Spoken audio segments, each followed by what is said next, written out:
Okay, let's pick up with section 10 now of the state's ordering and organization of the curriculum, which focuses on social, economic, and domestic issues from 1945 until the present. So from 1945, we notice the date. That means we're talking post-World War II. Post-World War II, we are really focusing 1950s and 60s, and to some degree into the 70s. The test can bring up more recent things than that, but this is what we're going to focus on at the moment.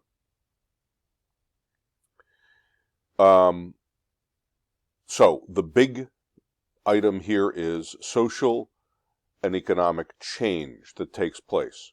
Racial, gender, and socioeconomic, that means things like poverty and social class, inequalities were addressed by individuals, groups, and organizations. Now, as you know, the exam is going to have a civic issues DBQ essay. So there will be the DBQ will be on some ongoing constitutional or civic issues. Guess what's ripe for that? All of the stuff in this section, it would be the sorts of things that they would like to talk about. So the question is going to be on the issue itself, who tried to address it, and how they tried to do something about it, and to what degree it worked. So this is what we look at here. First one to look at is the long-term demands for equality by African Americans that led to the civil rights movement. And I'm going to put that in caps there. So we are talking about post-World War II. We've spoken before in some of the other sections about what was going on back in the late 1800s and early 20th century. You need to know that Booker T. Washington and W.E.B. Du Bois, the Tuskegee Institute, Du Bois and the so-called Talented Tenth. Du Bois focused on the most gifted people in black society, that by raising them up, by giving them good university-level education, you could raise the whole society up, and trying to assert their constitutional rights. Okay, well, we pick up here with post-World War II. African-American soldiers, black soldiers, had fought in World War II, but they did so in segregated units. So even in the United States military, you had black infantry companies and white infantry companies. In the Navy, black sailors, they were on ships with white guys, but basically the black sailors all wound up being cooks and the laundry guys. So you have to remember, those big World War II ships, you could have anywhere from, the largest ships, you could have several hundred guys aboard, even several thousand at certain points, that needed to be taken care of. They were the servants on board. In the Army, they were often in transportation units, truck drivers and things. Very occasionally you had black soldiers that were put into more highly trained combat units. A few were actually trained as pilots, but they were in their own segregated all-black squadrons, and only 2 of those squadrons were actually allowed into combat because the Army brass didn't trust them as being as good soldiers as the white guys. There were only some black soldiers that were officers, officer grade, officer class guys, and none of those officers would have commanded white troops, only black troops. So having experienced that, but having gone off and served their country, they then come back home. And what do they find at home? Things haven't changed. Black soldiers are treated no better than other blacks. You know, they come back in uniform, but they're not getting a hero's welcome or a pat on the back. We are still in the era of strong Jim Crow culture. So separate hotels, separate restaurants, separate bus and transportation accommodations. Um, they saw no benefit from having served their country.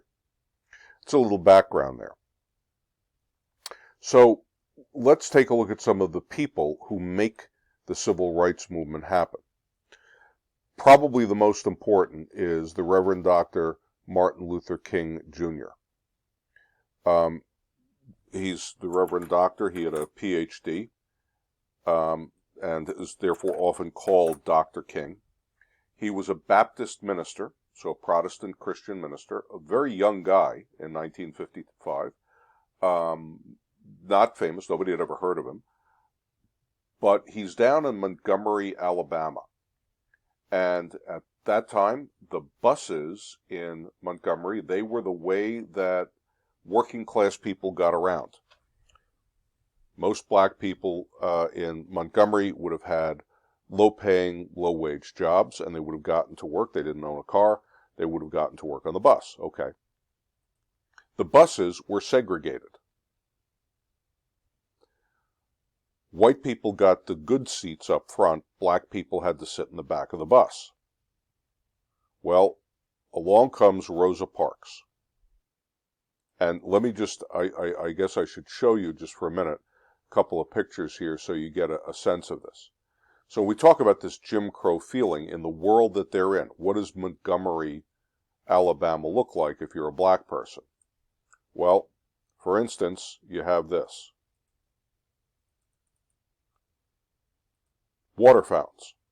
I mean, it seems absurd, right? But this is the white people's water fountain. This is the black people.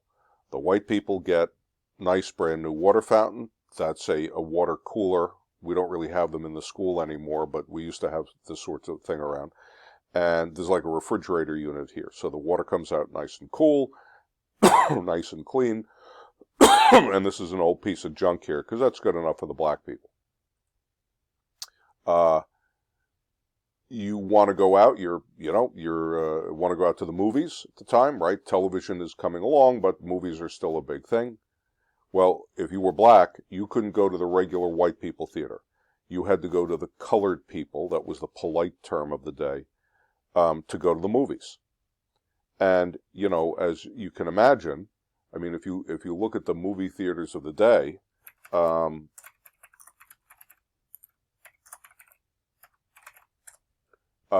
movie theaters were often looked, I'll show you one of them. Hang on. So back in the 1950s, you still had a lot of the old grand theaters from, that had been built actually originally in the 1930s. So you had theaters, this is not one from Montgomery, but this is typical of like what the prestigious theaters look like. You can see how grand it is. And inside, they were known as movie palaces. So, these grand kind of things. But you can see that for black people, well, this is good enough. This is Jim Crow.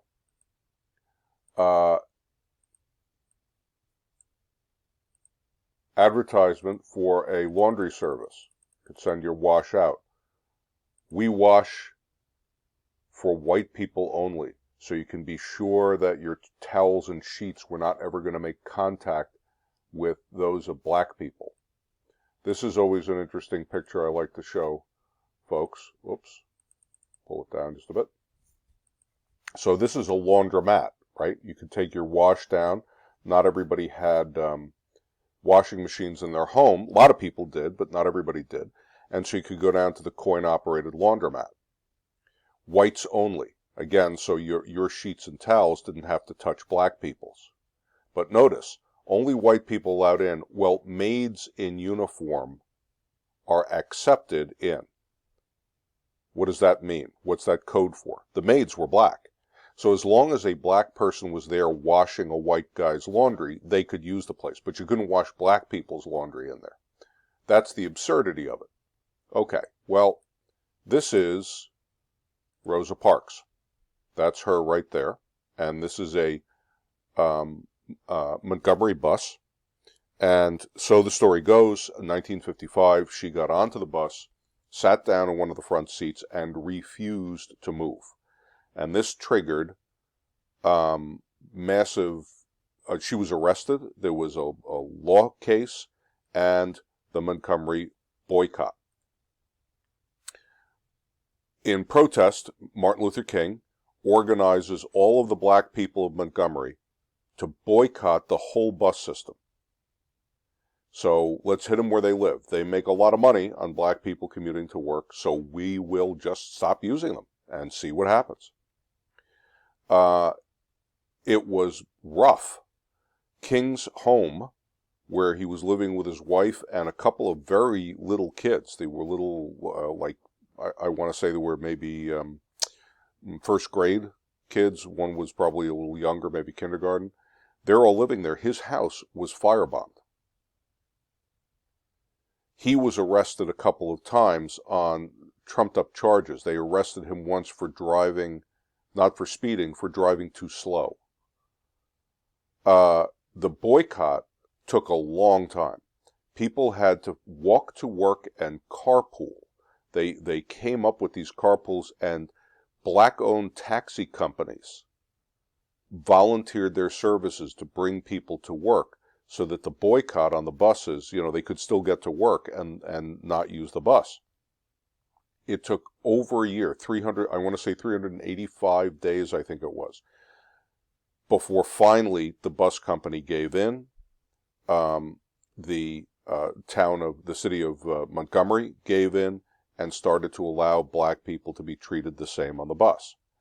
Out of this comes the Southern Christian Leadership Conference, the SCLC, which was an organization of Christian ministers that King put together, other ministers of other churches down there, which became arguably the most important of the civil rights era organizations.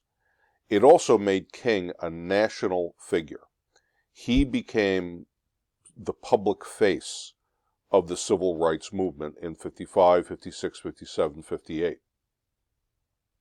He led marches, most famously on Selma, Alabama.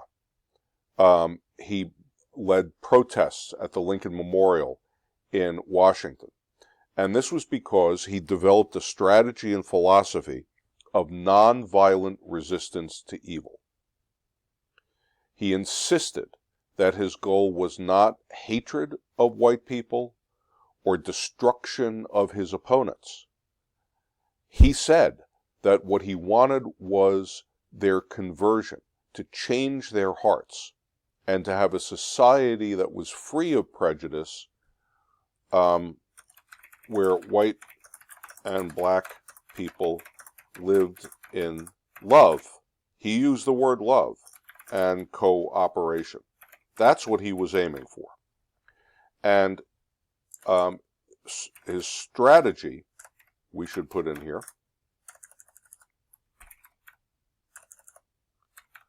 was to refuse to cooperate with evil laws, to resist without violence. So they would just lie down. They would allow themselves to be arrested.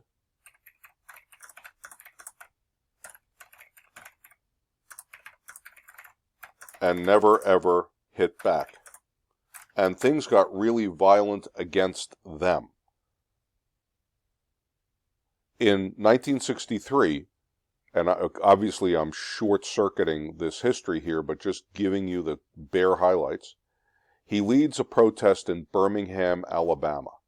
And when I say being nonviolent, this was a thing. Let me show you what that looks like. So this is from the protest in Birmingham, Alabama.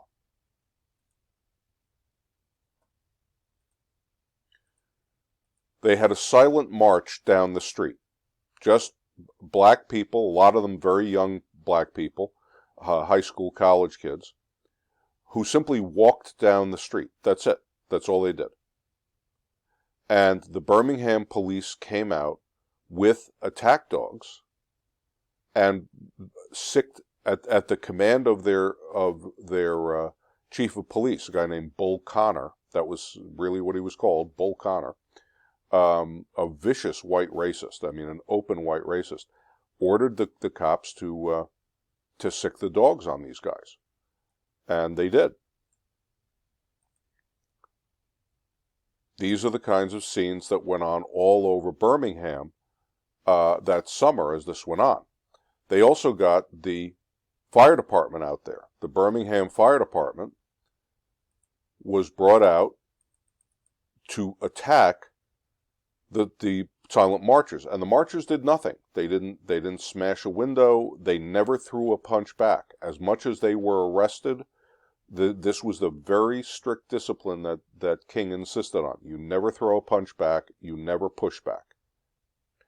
And so they brought out the fire hoses and would blast them. And this is not, your backyard hose. This would break ribs and break bones. This was heavy-duty stuff. King wrote famously, have heard of it, know the document, Letter from a Birmingham Jail, in which he explains his non-violent approach to love his enemy. Don't forget, he's a Christian minister, and so he's taking, words right out of Jesus' mouth for this. They hold sit-ins at lunch counters to protest whites-only policies.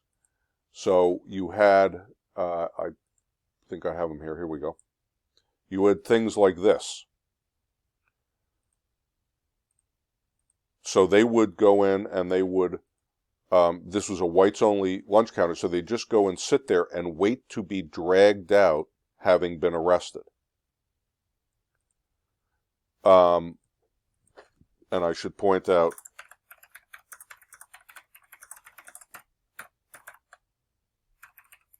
we'll talk about SNCC, SNCC, in just a minute.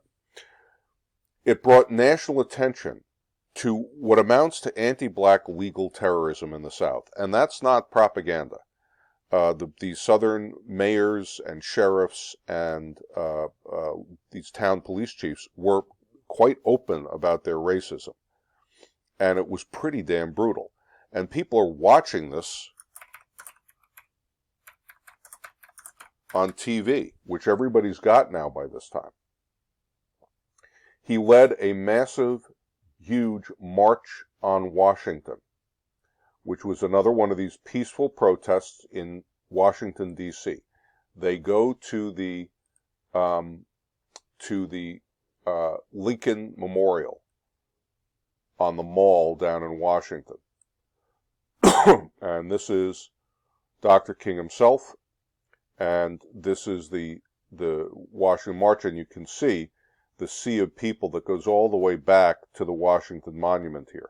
I know many of you have never been to Washington, D.C., but if you go down there, if you stand on the steps of the Lincoln Memorial, which is where he is right there, and look out, you realize how many hundreds of thousands of people were present for this.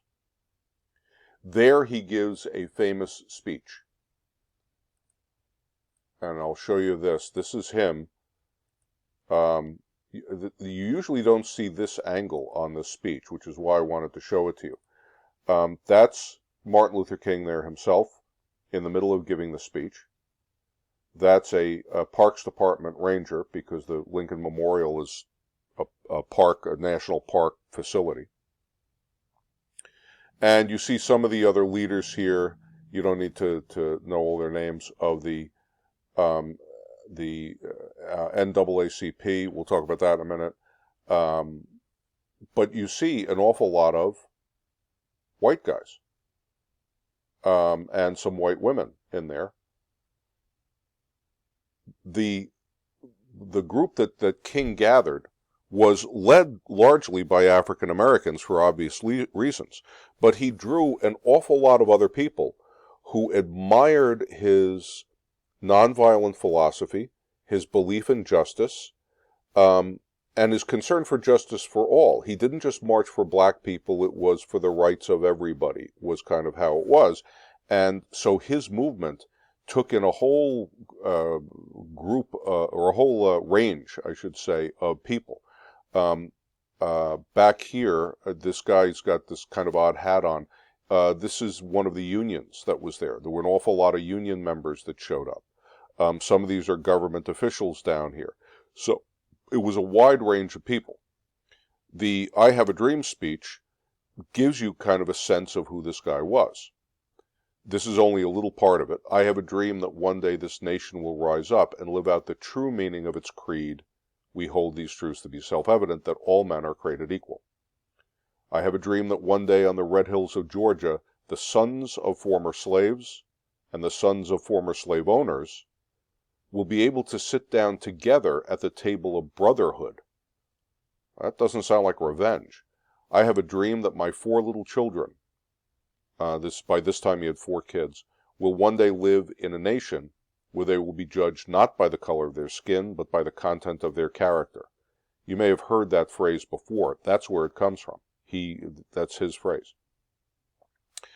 I have a dream that one day little black boys and black girls will be able to join hands with little white boys and white girls and walk together as sisters and brothers. This was his vision. That's 1963 is the March on Washington. 1964, the Civil Rights Act gets passed.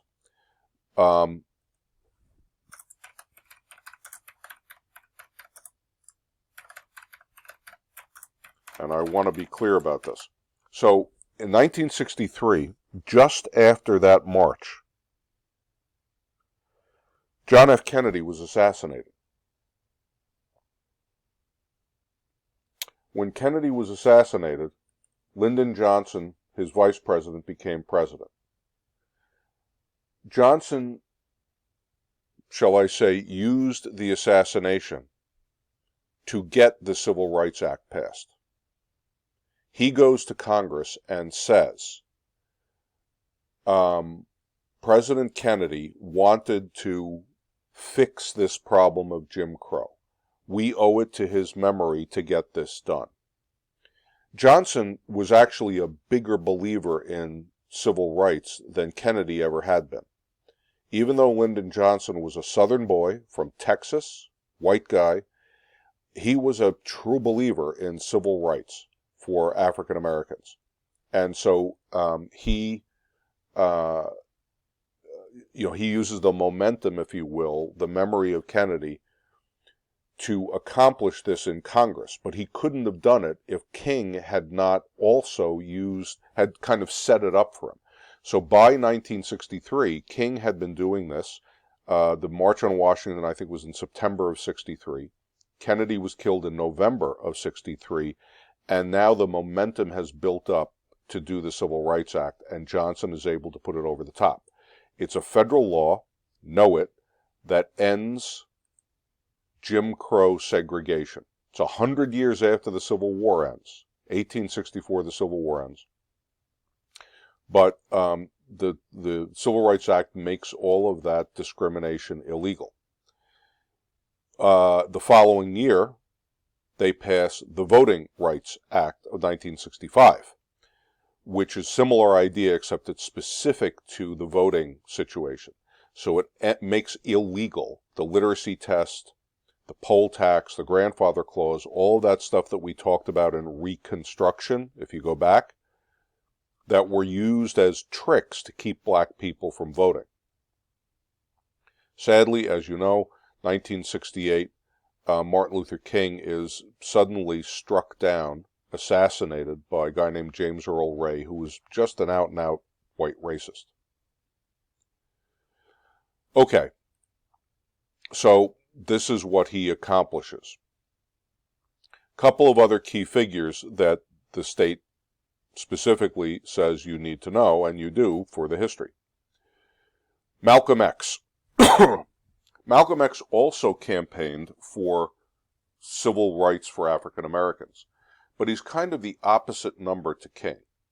Whereas King is trying to create, or believes we should have, a society of brotherhood among all, Malcolm believes that that's not really possible. White society is so soured and racist that the best thing for blacks to do is to develop their own society. So what he pushes for is two separate societies, equal societies but separate. So instead of whites controlling, the economy and government, and segregating blacks to their own lunch counters, he says, let whites have their power space, we will have ours. Ideally, Malcolm X would have wanted to see like two countries, a white America and a black America, with two independent economies, and that maybe then the two countries could get along, but they needed to be separate. Malcolm X, a few things about him. His real name, if you want, is Malcolm Little. That's what he's born as. He drops the little and starts using the X because, as you know, slaves were scooped up from Africa and transported against their will to America. He was the descendant of slaves, and he said his real last name had been lost to history. When they scooped everybody out of Africa, the white slave traders had not paid any attention to black names, and so whatever his name, if you will, should have been that he inherited from his, great-great-great-grandfather had been lost. Many black Americans have last names that are based on who their owner was, to use a horrible word, in Civil War days. There are people walking around whose last name is Jefferson because Thomas Jefferson had once owned their great-great-great-grandparent. So Malcolm said, who knows what Little is? Little was a slave owner. Therefore, I'm just going to drop it together and call myself Malcolm X. That's where the name comes from. As a teenager, he was kind of a mess. He was a gang member. He got into trouble with the law. He was a real, he was a problem child. But as a teenager, he converted to the Nation of Islam. The Nation of Islam is not regular Islam. So I know we have some Muslim students in the school. This is not the same thing. Nation of Islam used a lot of the language of Islam, but really it was a separate thing that, among other things, believed that black people were basically superior to white people. I mean, that's kind of what it holds, and that the white race is on its way out. It did not advocate exterminating the white race, but it said that they were done, and once black people got together, they would, ascend to the power that they were meant to have. So it's its own sort of take on religion.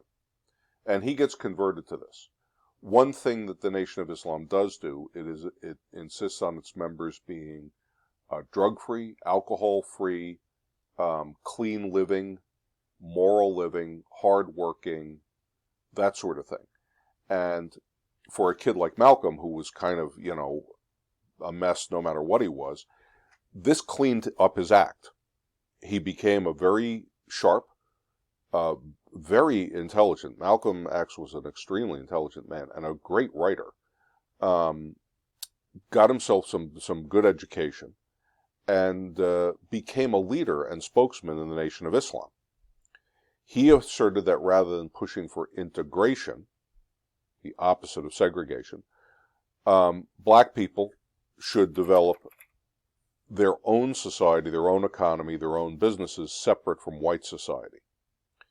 I believe that white society had become basically evil and sort of permanently racist, and that white society was going to collapse on its own and we'd be better off separate. He therefore demanded equality under the law for black people, quote, by any means necessary. Malcolm was not violent himself, and he didn't openly call for violence, but he was much more aggressive than Martin Luther King. He was not talking about conversion and living in harmony. He eventually leaves the Nation of Islam and converted to, if you like, Orthodox or regular Islam, what some of you would know as Islam from your own families. How does that happen? He discovers in the Nation of Islam a lot of corruption. The guys running it were not what they seemed to be. They had scams running, and there were guys having affairs with some of the women in the congregation, and Malcolm was, pure true believer. He was furious about that. So he's already soured on the Nation of Islam as a group. And then he goes on a pilgrimage to Mecca, which, as you know, is one of the key things that a Muslim does. While he's on the pilgrimage, he met African Muslims from Africa. He's an American kid. He goes over to meet, real African people, and real Muslims from Europe. White, blonde-haired, blue-eyed Muslims, Albanian, Bosnian, some Turkish Muslims, all of that, those Islamic groups over, or Islamic communities over in Eastern Europe. And it seems, and I'll say it seems for a minute, it seems that he began to see religion, especially Islam, as a way to overcome racial divides. So the kind of aggressive, you could argue kind of anti-white rhetoric that you see in his earlier stuff, starts to moderate quite a bit. And he's impressed with the cooperation and the brotherhood and the friendship among all of these folks, I should say. Asians there too. He met Indonesian Muslims. And began to think a little bit differently. When he comes home, he's still arguing against injustices and the double standards he sees in the law and in society between whites and blacks. But where was this going to go for Malcolm X? Where was he headed? Was he headed toward something more like King? We'll never know, because in 1965 he was assassinated. It seems, although there's still some controversy about this, but it seems as though he was gunned down by rivals within the Nation of Islam himself. There were people in the nation, in the nation, who were jealous of him. He had become a celebrity, a media star, kind of highly respected, and they thought he was taking, some of the thunder away from them, and so they gunned him down. I'll show you this. We do have, so first of all, this is Malcolm himself. And you can see he's not like some wild-haired revolutionary. He's a sharp-looking guy. He could be a college professor, and he had the brains to be that. He writes his autobiography. So the autobiography of Malcolm X was a big bestseller at the time, and gives a lot of his philosophy in it. It's still, read by a lot of people. Let's just mention briefly, they talk about, for a moment, Stokely Carmichael and Fannie Lou Hamer. These were political civil rights campaigners. I'm just going to do these real briefly. They were among the founders of the Student Nonviolent Coordinating Committee, SNCC, as it was known. SNCC was what it says. It was mostly students, a lot of college kids, white and black. and many from the North. So SNCC actually gets started, I think, at the University of Michigan, and it starts to take in college kids from campuses across the country. So they're white and black, Northerners and Southerners, nonviolent. They had been impressed with Martin Luther King's ideas. They were not his organization, but they were certainly influenced by him. Coordinating committee. So what they coordinated was boycotts, marches, and sit-ins, I need to point out. I showed you before that the sit-ins at the lunch counters, those were very, very much what SNCC was about. Carmichael himself also founded a movement that was known as the Black Power movement, which sounds more intimidating than I think it was meant to be. He starts that, and he starts a group called the Black Panther Party. We can get into a lot of controversy about the Black Panther Party. I'm going to kind of shorthand it again. They believed in black empowerment, that black people and black communities should provide for themselves. They did a lot of work with kids and gave out free lunches and things. They were a rather militant group, the Black Panther Party.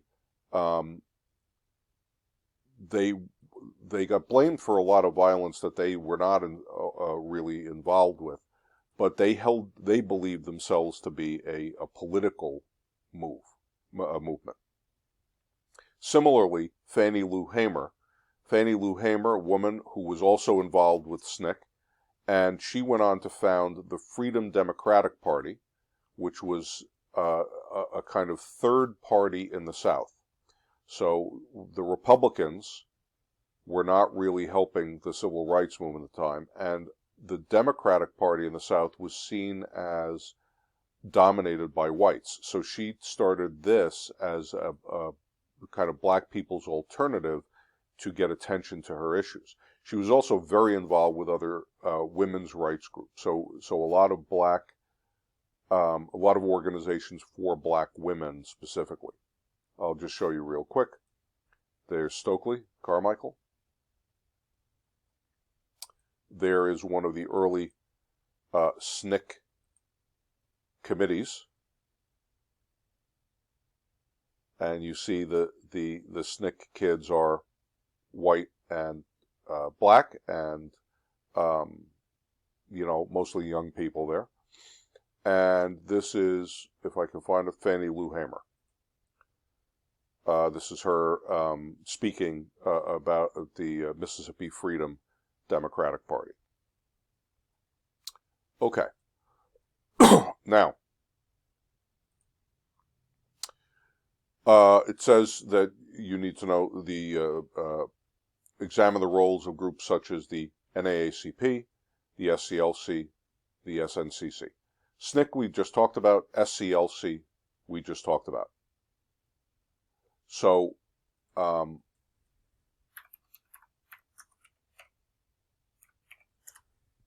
let me just mention the NAACP for just a moment. National Association for the Advancement of Colored People, that we should know.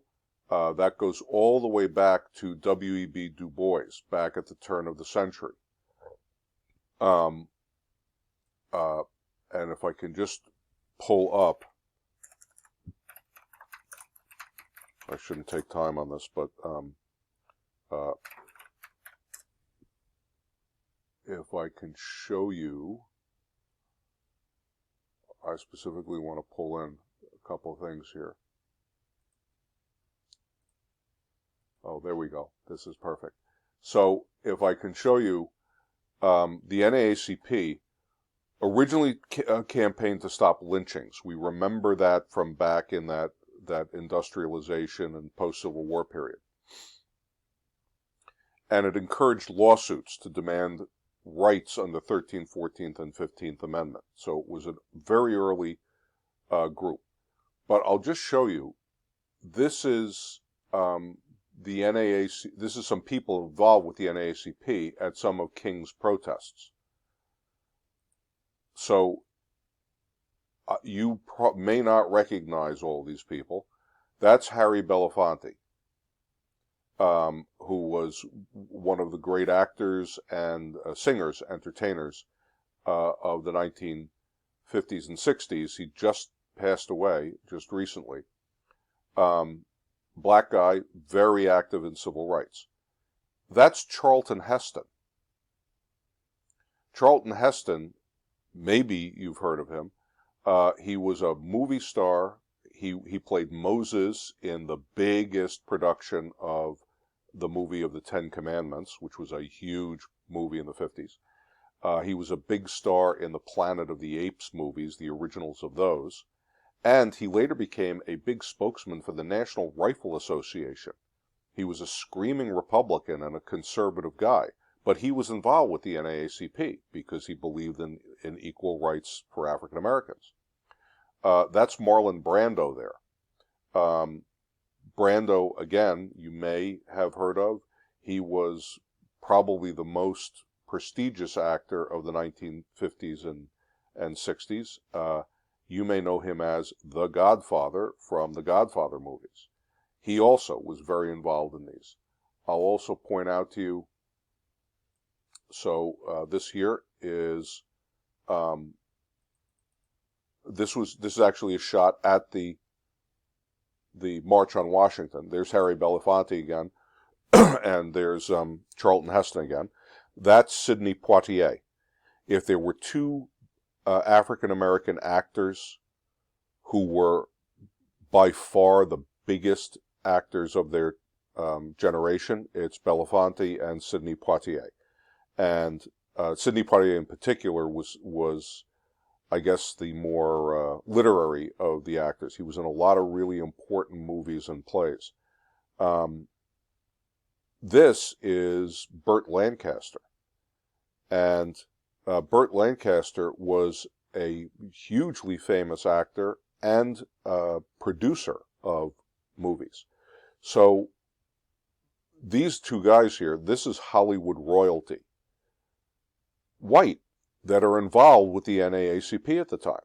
And that's kind of what the NAACP in the 1950s, 60s, 70s really was. Other guys that we should just note, I guess, is, let me just show them to you.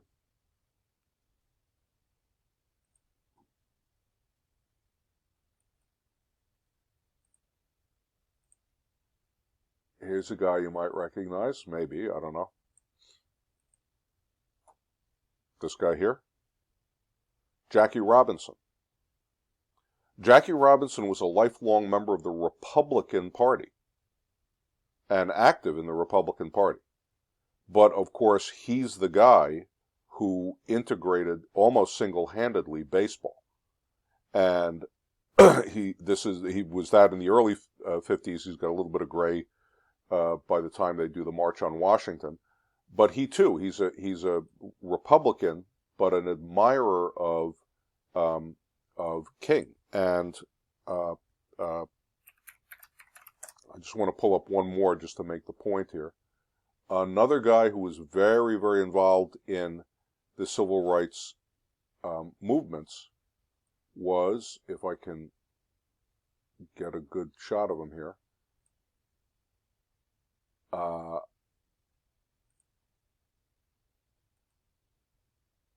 on just a second.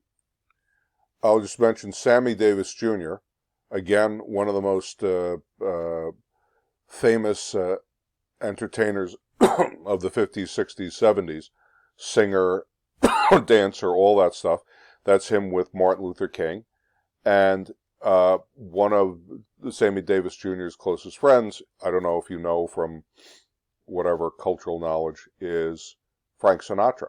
And the fact that Sinatra made Sammy Davis Jr. part of his own act, they had a stage act in Las Vegas and with him and Dean Martin, a couple of other guys, and Sam and Jimmy Shoes was just part of the bunch. That was a huge hit, and Sinatra knew he was making a huge statement for civil rights with that. So the NAACP, to get back to it,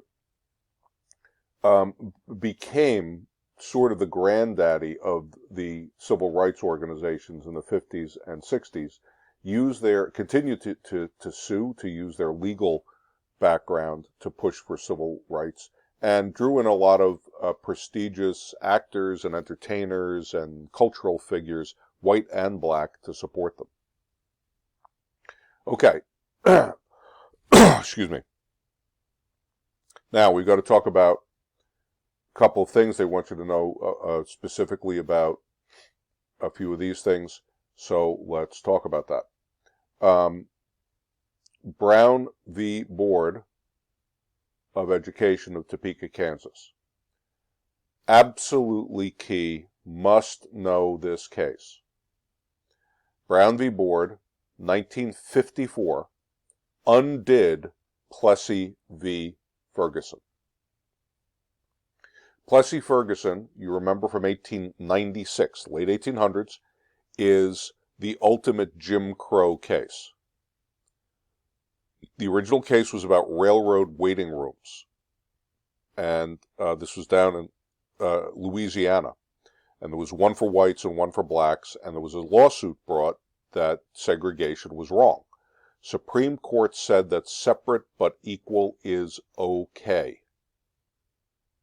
and therefore legalized all those Jim Crow laws. Brown v. Board overturned Plessy. 1954, the court revisits the separate but equal thing.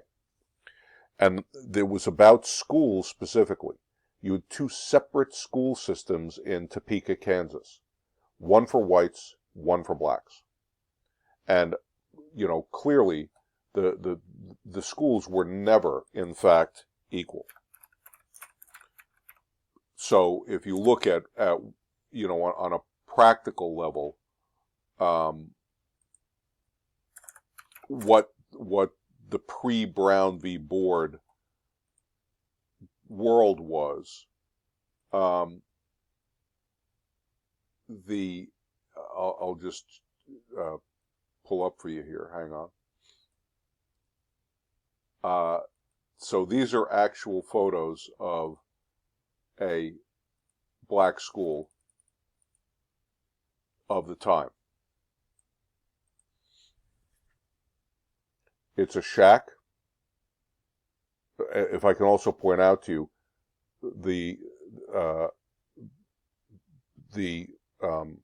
this is not a distorted photograph, so to speak. This is actually leaning. This wall is such a mess, it's actually leaning. You can see the kids don't have real school desks. They have sort of benches. You don't even have a real blackboard. There's a pot-bellied stove to give you a little heat in the winter. Like, that's what you got. This is considered a school. In the evenings, you would have things like this going on. School was teaching older people how to work sewing machines, and that's a school. If you look at hang on here, the conditions that were typical of these black schools, this is again what you're looking at. There's old-fashioned desks here. You can see the kids are barefoot. They're coming out of poverty, and the teacher probably had barely an 8th grade education herself. There were no certified teachers. There was no real training, no background for them. At the same time, so that you don't get the misimpression, at the same time period, what did a school for the white kids look like? Well, this is a school of about the same period of time for the white kids.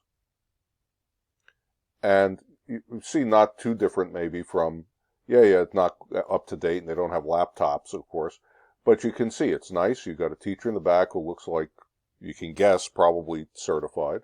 The kids have nice desks here and stuff on the wall, and it looks like the building is put together.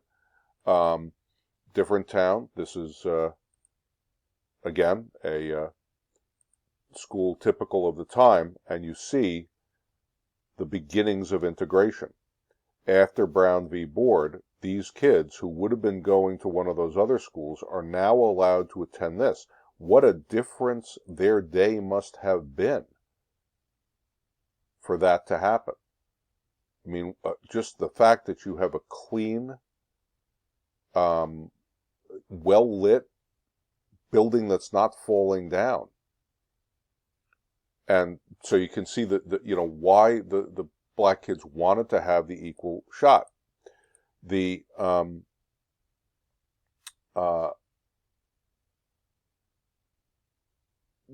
So Brown v. Board is when the Supreme Court makes clear that separate but equal is not acceptable in schools. At the time, it was more or less limited to schools, but that's what they said. The Constitution has no categories of citizens. There's no such thing as a white citizen or a black citizen. There's only citizen. And it ended segregation, or at least tried to. The South refused to accept the court's ruling. And so, in Little Rock, Arkansas, you had this. Little Rock, that should be 9 black students arrived in 1957 to register for high school. So this case is 1954. 3 years later, they're still trying to get in. They arrive in Little Rock, Arkansas to register for high school. The state bars them. This is what happens. President Dwight Eisenhower, because it's a Supreme Court command that the schools be desegregated, had to send in the 82nd Airborne. These guys are U.S. Army Airborne Infantry troops to guard the kids so that they could come in and register. And they had to do that every day. This is, if I can pull it up here, this is the kids arriving at school. They came, this is a United States Army station wagon car. They came in with troops in the car and surrounded by them to guard them just so they could get into school. Now, I'm sure maybe that seems like an overreaction. This is what they were facing. Race mixing is communism. Stop the race mixing, march of the, and this you can't see, it says Antichrist behind it. So to have black kids in the same school as white kids, that's the Antichrist. Now, you can see this is a bunch of old, angry guys, right? No. This is what they're facing. Look at these kids. These are young kids, high school kids, junior high probably, this kid. And there they are, protesting against this. You can see why the Confederate flag means to so many black people today this. It's not a historical thing to them. So if you look at that desegregation scene, they had to push past the Arkansas state cops, physically push them aside to have that happen. And then that was repeated. I'll show you this. This guy here, that's Governor George Wallace of Alabama. These guys in the helmets are Alabama state troopers. And this is the Deputy Attorney General of the United States of America, who had to show up himself. The governor stood in the doorway and refused to allow the students in, had the state cops help him. The U.S. Attorney General, Deputy Attorney General, finally had to show up and arrest Wallace. And they sent in, again, the Army to force Wallace to give up and out of the way. They took him without incident. There wasn't a fist fight, but that was how far he was willing to go to protest this. If it seems absurd, I'm kind of glad it seems absurd. So that's what they were up against, to finally force school desegregation. Now, let's talk about the Heart of Atlanta uh, um, motel case. So this here is the Heart of Atlanta motel with the guy who owned it, standing in front of it there. The Heart of Atlanta motel was a motel in Georgia, Atlanta, Georgia, and it was whites only. That was very typical in the South. Remember we talked about Jackie Robinson just a minute ago. When he would travel with the Brooklyn Dodgers, they were told, we won't take him in this hotel. He has to find another hotel in town, or he has to sleep on the bus. But he couldn't sleep in a bed in the hotel because we didn't allow blacks. And the team stood up for him, to their great credit. But this is now, this is 1964, notice. So it's after the Civil Rights Act that we talked about above has been enacted. The Civil Rights Act was a federal law that tried to stop the Jim Crow stuff. The case goes to the Supreme Court. Does the federal government have the power to stop discrimination by a local business? The court said, well, first of all, most of the visitors to the hotel come from out of state. And therefore, we're talking about interstate commerce, and therefore that's a federal issue, if we remember the Interstate Commerce Clause. The case was decided unanimously. Justice William Douglas decided the case, wrote the decision on behalf of the court. And he said, discrimination is not simply dollars and cents, hamburgers and movies. It is the humiliation and frustration of being told that someone is unacceptable because of one's race. The decision found that you could not discriminate in public accommodations. That means stuff like hotels and restaurants, based on race. And it finally, this was, if the Civil Rights Act tried to end Jim Crow, this was the court case that really kind of put a pin in Jim Crow at last. I will point out, it says you should look at the Montgomery bus boycott, Little Rock, Arkansas schools, the Birmingham protest, the March on Washington. All of that we have covered when we talked about these other things. So I'm going to leave this with this now, and we'll do a part 2 video lecture to cover some of the rest of the items.